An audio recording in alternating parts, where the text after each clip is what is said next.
Singer Madhupriya talent ఏంటో కొన్నేళ్ల క్రితమే తెలుగు ప్రజలకు తెలుసు. అప్పట్లో ఉద్యమ గీతాలతో పాటు ఆడపిల్ల వంటి పాటలతో అందరి మనసును గెలుచుకుంది. ఆ తర్వాత ప్రేమ పెళ్లి విషయంలో కొంత హంగామా జరిగినా చివరకు ప్రేమ కథను సుఖాంతం చేసుకుంది. ఇప్పుడు సింగర్ గా సడన్ గా లైమ్ లైట్ లోకి వచ్చేసింది.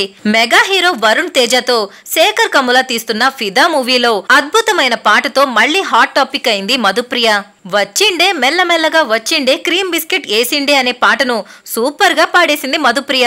ఫిదా చిత్రంలో హీరోయిన్ సాయి పల్లవి పవన్ కళ్యాణ్ వీరాభిమాని అయిన తెలంగాణ అమ్మాయిగా నటిస్తోంది. ఇప్పుడు ఫిదా ఆల్బమ్ లో తొలి పాటగా ఈ సాంగ్ ను రిలీజ్ చేశారు. సినిమాలో తెలంగాణ అమ్మాయి పాత్ర కావడంతో మధుప్రియతో పాడించే ఆలోచన చేసిన దర్శకుడు శేఖర్ కమ్ముల ఐడియా సూపర్ గా క్లిక్ అయిందని చెప్పాలి. శ్రీకాంత్ కార్తిక్ అనే కొత్త కంపోజర్ అందించిన ట్యూన్, అశోక్ తేజ రాసిన పాట, మధుప్రియ స్వరమాధుర్యం మొత్తంగా ఓ మంచి సాంగ్ ను జనాలకు అందించేశారు. పూర్తిగా తెలంగాణ మాండలికం పదాలతో ఉన్న ఈ పాట అద్భుతంగా కుదిరిందంటున్నారు మ్యూజిక్ లవర్స్. మీకు ఈ వీడియో నచ్చితే ఒక లైక్ కొట్టండి, మీ ఫ్రెండ్స్ కు షేర్ చేయండి.